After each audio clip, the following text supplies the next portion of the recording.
The Duchesne Pioneers Hockey Club, after the winter break, come into tonight's game with a 5-7 record, coming off a 4-1 win against Fort Dumont-Norch, which won them the season series. The 3 goals by the Pioneers came from sophomores Nicholas Morgan, Nice pass over to Nick. Here he comes, left yellow. Goal! Trenton Gebben-Thompson, Out front again. Low. Goal! and Carson There, he Kuhn, was coming out the side and Carson Kuhn with the goal. and then an empty netter by goalie Dylan Kuhn. The sophomores of Duchesne have skipped the so-called sophomore slump, as the current 3-point leaders of Duchesne are these sophomores. The Pioneers' leading goal scorer going into the Monday night game is Nicholas Morgan, a sophomore who does not attend Duchesne. He was picked up in the draft in the 2021-22 season. Unlike the northern states, hockey is not considered a high school sport, meaning that high school hockey has to be funded separately by a club in order to use the school's name. Because of this, small teams, like Duchesne, are able to enter the draft to have enough players to compete. Junior goalie Asher Olsen was picked up in the draft after he transferred to a school without a hockey team. Asher originally played for Fort Dumont East, but hoping to play for his old coach Ed Kelsey, he transferred to a school without a hockey team, and he was picked up in the draft. Asher has won the team multiple games and is proving himself as a huge asset for the team. Though the Pioneers suffered a loss, the previous game against the Francis Howe Central Spartans showed the team's never-say-die attitude, as a goal by Nick Morgan and Carson Kuhn brought the team within 1. Howe Central was able to score another goal, making it 4-2, but Nick notched his second to bring the Pioneers back down by 1. Although having many chances, such as this one by Seth McNary, the Pioneers were unable to tie the game. The Francis Howe Central Spartans are the former Founders Cup champions, which is the cup the Pioneers will be competing for when the highly anticipated playoffs come around. The Spartans have had quite the fall from their grace since the 21-22 record last year, as they currently have a losing record of 4-10-1. This is almost definitely a result of losing too many seniors that carried the Spartan team to their 2022 Founders Cup championship.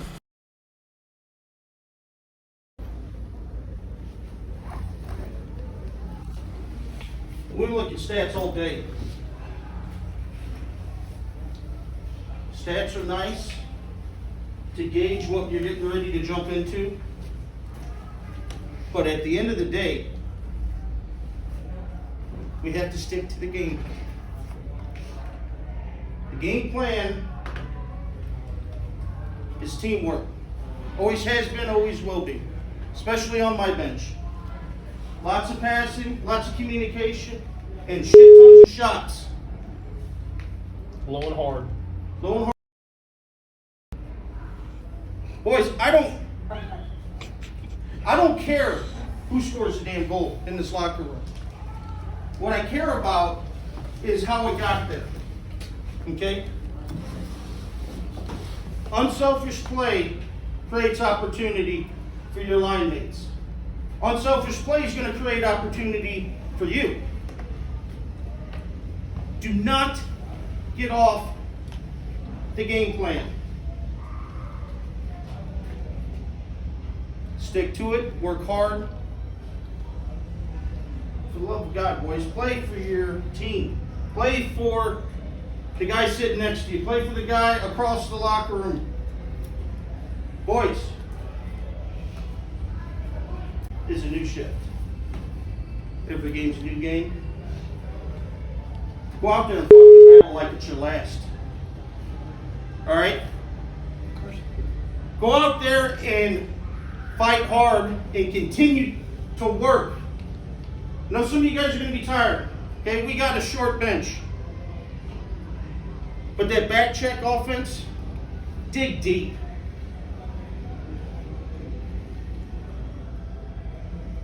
Go out there and take what's yours. What is yours tonight? The puck. Almost, yes. Almost there. No, the puck. Listen. Dog on a bone. Every damn loose puck is yours. Whose puck is it? Ours, right? Every time I ask you guys, whose puck is it? It's always just soft. Ours. Guys, I don't want gentlemen out there. I want you guys to play like fucking junkyard dogs. Okay? Every loose puck is an opportunity. Dog on the ball. Starting lineup. We got number 66, Vinerick McGarry. Hey, put some bass up in that voice, bro. Starting at center, we got number 6, Shoot! And at right wing, at 76, Kuhn. Starting at lefty, we got number 19, Bruno. Starting at right deep, number 4, Augie. Starting at goal, Asher the Asher.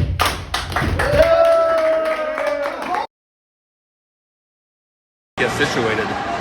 Now Trenton's going to take this one-on-one. The Pioneers came out of the gate strong with a goal from sophomore Trenton Gebben-Thompson on just the third shift of the game. Well, I got the puck from Logan, and, my first thought was I'm going to take this wide, and I'm just going to, start a play because we were getting a change. I just wanted to get it deep. I didn't think anything would be there. But when I crossed the blue line, the defenseman just didn't have his feet moving, and I saw an opportunity there to, take it wide. And when I took it wide, the defenseman just didn't move his feet, and so I blew by him. And when I got up to the goalie, I knew the goalie would slide if I made a move, and so I chose to go 5-hole, and it just happened to open up, and I was able to sneak it under there and, get in the back of the net. And just 2 shifts later, Max Bommerstein nets his first varsity goal. The rest of the first period was dominated by the Pioneers, ending the first period with 10 more shots than the Spartans. And on the first shift of the second period, Trenton Gebben-Thompson netted his second, and showed his emotion with his celebration. The Pioneers would have an opportunity to blow the game wide open with an always dangerous 5-on-3 power play. The Pioneers were not able to capitalize on the chance given to them, and the momentum was with the Spartans. I think collectively as a group, we were trying to be heroes.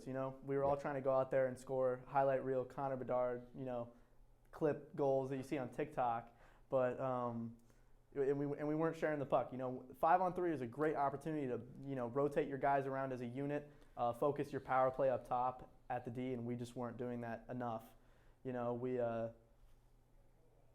We weren't passing. We were all just trying to make those highlight reel clips, and I think our individualism is kind of what led to us not scoring and being totally unsuccessful on the 5-on-3. At some points, it even looked like we were on the penalty kill. Yeah. I think to start, I think we had potential with it because we were moving the puck to start the power play.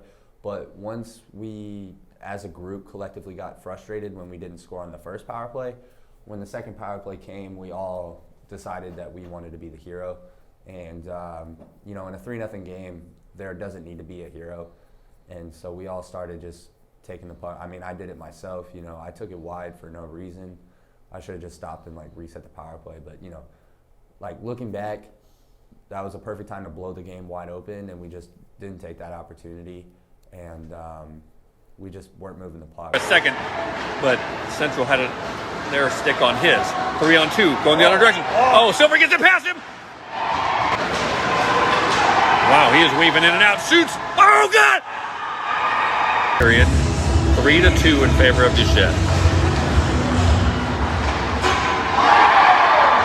I don't think it directly started it, but I think the fact that we couldn't score on a 5-on-4 or a 5-on-3 kind of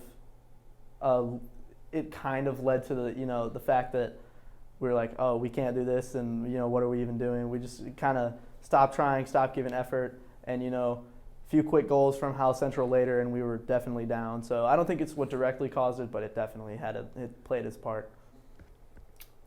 I mean, I wouldn't say it was like a direct downfall immediately from the power play, but I'll say we lost momentum about right after that.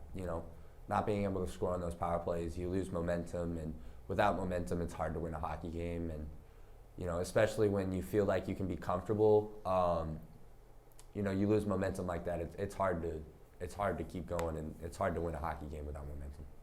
With the Spartans able to tie up the game solely in the second period, all eyes went to Duchesne and on how they planned to respond. The Spartans put their responses to test early on in the third. And now Central has a good look. With a shorthanded goal given up early in the period, the momentum had hit an all-time low. The Pioneers would have a large hill to climb with zero momentum, but still on the power play, all hope was not lost. But with 12:53 in the third, Silver with it, and he's going to make a pass. One gets it down in front. the Pioneer downfall had hit rock bottom. Even with a goal by Nick Morgan, which seemed to put hope in the Pioneers' hearts, anger was high in Trenton Gebben-Thompson, and he seemingly screwed the Pioneers by taking a game misconduct, putting the Pioneers on a 5-minute penalty kill. What happened on your penalty? Well, so I got laid out. You know, I'll keep that 100, and I don't really remember if it was a clean hit or not. But all I remember is hitting the ice, and I got the wind knocked out of me. And you know, so my first thought was I'm just gonna lay here until the whistle blows, but the whistle didn't blow. And so when I stood up, I think it was Max. It might have been Augie, but somebody was taking a shot. And so I was like, okay, I'm gonna go for a tip here, and if I miss, I miss. If I get it and it goes in, then either way I get a break. Because I was going to go for a change after it was done. But, puck goes into the goalie's glove, and the kid's still holding on to my stick, And so, like, I give it a pull, and he's still not letting go. And I give it another tug, and he's still not letting go, And so I give it one, like, pretty hard tug, trying to get it away from him. And he pulls me down. And when he pulls me down, I fell right on top of him. And, I didn't mean to. I wasn't trying to hurt him or anything, And so when he pulled me on top of him, I fell on top of him, and he still didn't let my stick go, And so, anyway, so I stood up, and I was pretty angry, obviously, and I wasn't actually gonna punch that kid.